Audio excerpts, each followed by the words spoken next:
ওম স্থাপকায় চ ধর্মস্য সর্বধর্মস্বরূপিণে অবতার বরিষ্ঠায় রামকৃষ্ণায় তে নমঃ। জননীং শারদাং দেবীং রামকৃষ্ণং জগদ্গুরুং পাদপদ্মে তয়োশ্রিত্বা প্রণমামি মুহুর্মুহুঃ। নমো শ্রীজ্যোতিরাজায় বিবেকানন্দ সুরয়ে সচ্চিৎ সুখস্বরূপায় স্বামিনে তাপহারিণে। ঠাকুর, মা ও স্বামীজির চরণে আভূমি লুণ্ঠিত প্রণাম জানিয়ে শুরু করছি অচিন্ত্য কুমার সেনগুপ্তের লেখা পরম পুরুষ শ্রী শ্রী রামকৃষ্ণ গ্রন্থটির চতুর্থ পর্বের পাঠ। লাহাবাবুদের বাড়ির সামনে ঢালাও নাটমন্দিরে পাঠশালা। 5 বছরের ছেলে তখন গদাধর পাত্তারি বগলে করে ঢুকলো এসে সে পাঠশালায়। সকালে বিকালে দুবার করে পড়া হয়। সকালে 2-3 ঘন্টা পড়ে স্নানাহারের ছুটি, বিকেলে এসে আবার সন্ধে পর্যন্ত। স্কুলের আর কিছুই ভালো লাগে না গদাধরের, শুধু আর কতগুলো ছেলে এসে যে জমেছে এইটাই মস্ত মজা। খুব করে খেলা করা যাবে, যেখানে যত বেশি প্রাণ সেখানেই তত বেশি লীলা। যদি ওই শুভঙ্করীটা না থাকতো, ও দেখলেই কেমন ধাঁধা লেগে যায় গদাধরে। কষ্টের সৃষ্টি যোগ যদি বা হলো, বিয়োগ আর কিছুতেই আয়ত্ত করতে পারল না। কি করেই বা পারবে? যোগে আছে সর্বক্ষণ, তাই যোগ করা আয়ত্ত, কিন্তু বিয়োগ আবার কি? কোথাও লয় ক্ষয় নেই, বিয়োগ বিচ্ছেদ নেই। এখানে পূর্ণ থেকে পূর্ণ গেলেও থেকে যায় পূর্ণ। পড়া বলতে বললেই মুশকিল, তার চেয়ে স্তোত্র প্রণাম দাও মুখস্থ বলে দিচ্ছে। বর্ণ পরিচয় করে পড়তে যাওয়াটাই ঠিক, কিন্তু গদাধরের উল্টো, তার পড়তে পড়তে বর্ণ পরিচয়। অঙ্ক দিলেই আতঙ্ক, অঙ্ক ফেলে তাল পাতায় ঠাকুরের নাম লেখা অনেক আরামের। যা রাম তাই নাম। পাঠশালের ছুটির পর মধুযুগের বাড়িতে গদাধর প্রহ্লাদ চরিত পড়ছে। ভিড় জমেছে চারপাশে। এমন শিশুর মুখে এমন মনোহরণ পড়া কেউ আর শোনেনি কোনো দিন। কাছাকাছি আম গাছের ডালে বসে এক হনুমানও শুনছে সেই পড়া, সেই স্বরলহরী।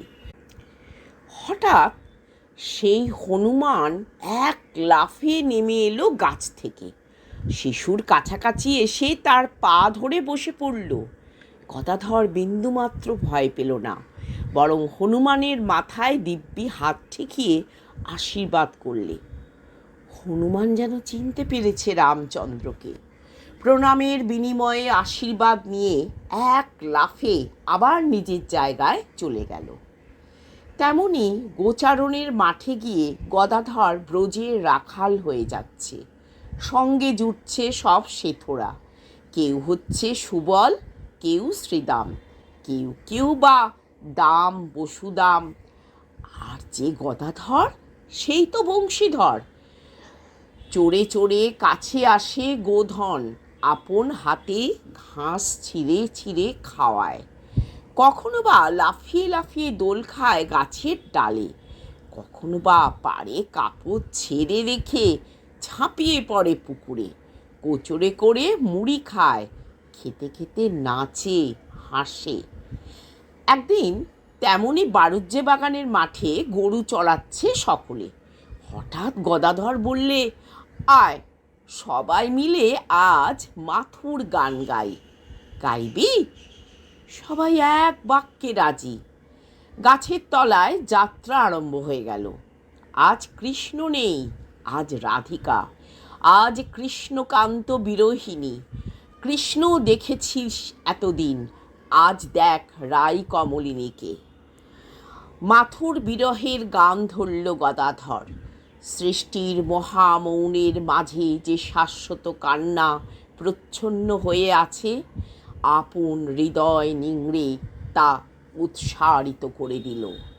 কোথায় কোথায় তুমি কৃষ্ণ, কোথায় হে তুমি পরমতম আকর্ষণীয়?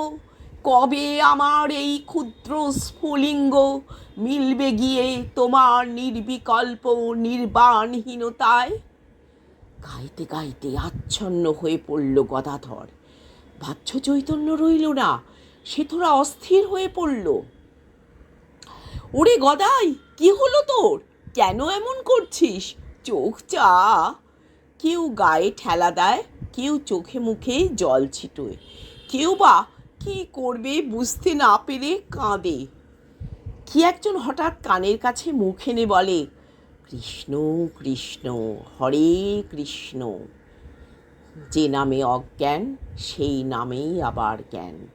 যে নামে বৈরাগ্য, সেই নামেই আবার প্রেম। প্রাণকর কৃষ্ণ নাম শুনে উঠে বসল গদাধর। কোথায় কৃষ্ণ? চারপাশে সব বালক বন্ধুর দল। এই তো, তোরাই কৃষ্ণ, তোরাই কৃষ্ণ। সমস্ত সংসারই কৃষ্ণ বয়। এই সব খেলাধুলোতেই গদাধরের কেরামতি। লেখাপড়ায় মন যেন থা পাতে না, আর অঙ্ক তো ডাঁও সূচিয়ে আছে। তার চেয়ে গায়ের কোমররা যেমন মাটির তাল ছেনে মূর্তি গড়ছে, তাদের সঙ্গে ভিড়িয়ে দাও। গদাধর পয়লা নম্বরের কারিগর। যদি বলো তো পট এঁকে দিতে পারে ওস্তাদ পটুয়ার মতো। বেশ, ছবি টবি চাও না? তবে গান শুনবে? কি গান গাইব? হরিনাম ছাড়া আবার গান আছে নাকি? ভক্তি ছাড়া আর কিছু আস্বাদন আছে? পূজায় বসেছেন ক্ষুদিরাম। সামনে শান্ত সৌম্য রঘুবীরের মূর্তি, পাশে নানান রকম উপকরণ, তার মধ্যে একগাছি ফুলের মালা। ঠাকুরকে স্নান করিয়ে রেখে চোখ বুজে তার ধ্যান করছেন ক্ষুদিরাম। সেই স্নাত অঙ্গের পূর্ণ স্পর্শের স্বাদ কল্পনা করছেন। ধ্যানে ক্রমশই অতলায়িত হয়ে যাচ্ছেন। সাড়া নেই, স্পন্দন নেই, সে এক সীমাহীন সমাধি। গদাধরের বড় স্বাদ ওই চিকন গাঁথন ফুলের মালাটি গলায় পড়ে। অমনি তুলে নিয়ে গলায় দিয়ে পালিয়ে গেলে চলবে না, নয়ন রোচন রঘুবীর সাজতে হবে। শিলামূর্তির পাশে বসে পড়ল গদাধর। চন্দনের বাটি থেকে চন্দন নিয়ে মাখলে সারা গায়। থালার থেকে মালা তুলে নিয়ে নিজের গলায় দুলিয়ে দিলে। বললে বাবাকে উদ্দেশ করে, চোখ মেলো, রঘুবীরকে দেখো, দেখো কেমন সেজেছে আজ রঘুবীর। ধ্যান ভেঙে গেল ক্ষুদিরামের। চোখ মেলে দেখলেন সামনে গদাধর বসে। সেই দিন কি পুত্র বন্দনা করেছিলেন ক্ষুদিরাম? শিশুপুত্রের মাঝে কি লুকিয়ে আছে বাল গোপাল? রামশিলা দেবী ক্ষুদিরামের ছোট বোন। কামারপুকুরের কাছে ছিলিমপুরে তার শ্বশুর বাড়ি। তিনি শীতলা দেবীর ভক্ত।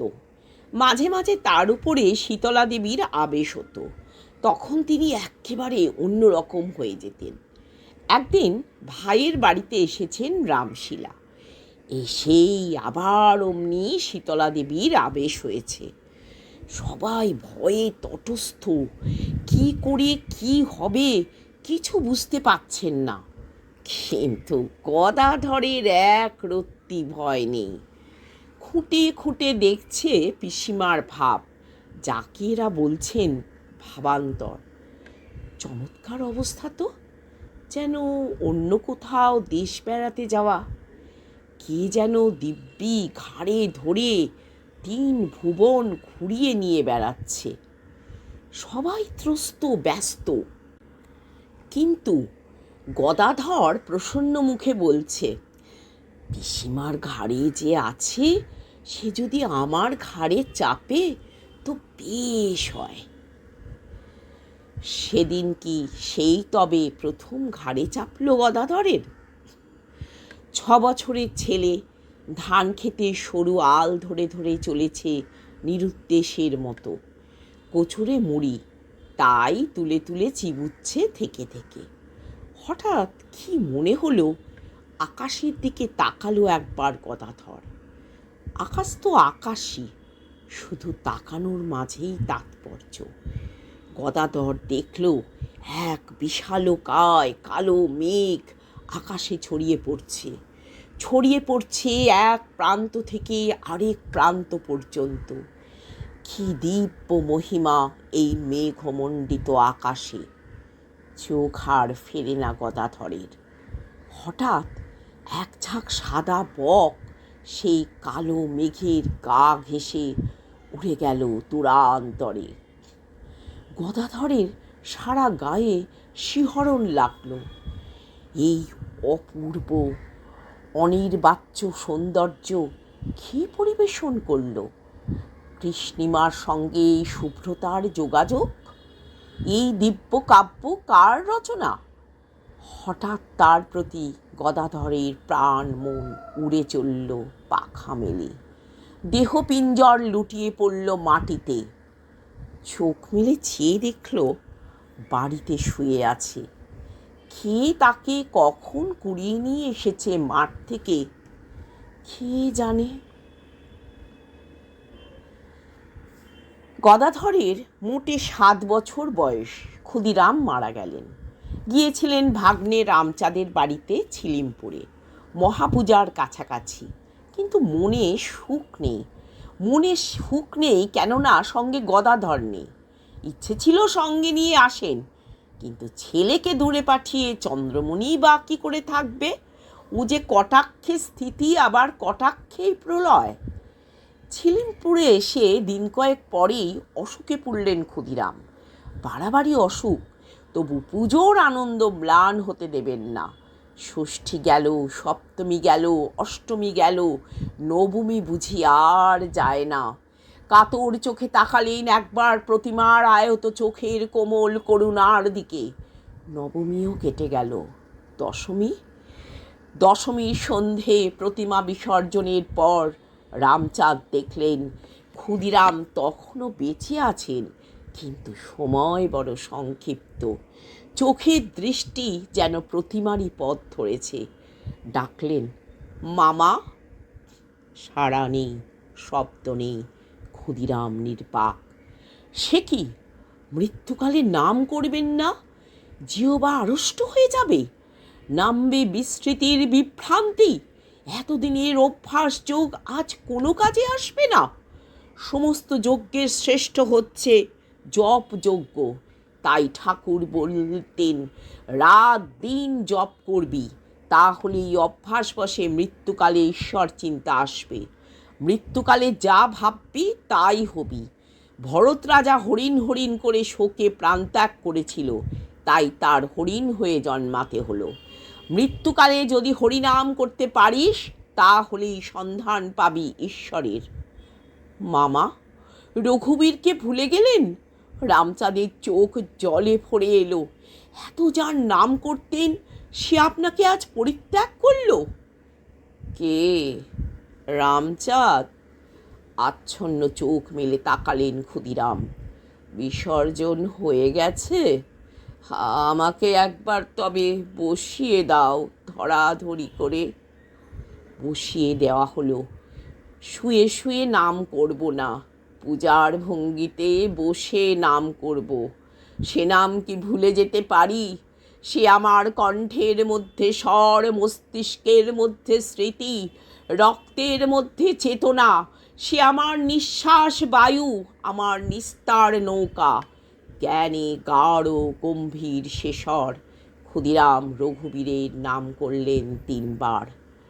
নাম করার সঙ্গে সঙ্গেই চলে গেলেন স্বধামে। ঠাকুর, মা ও স্বামীজির চরণে প্রণাম জানিয়ে 4র্থ পর্বের পাঠ এখানেই শেষ করলাম।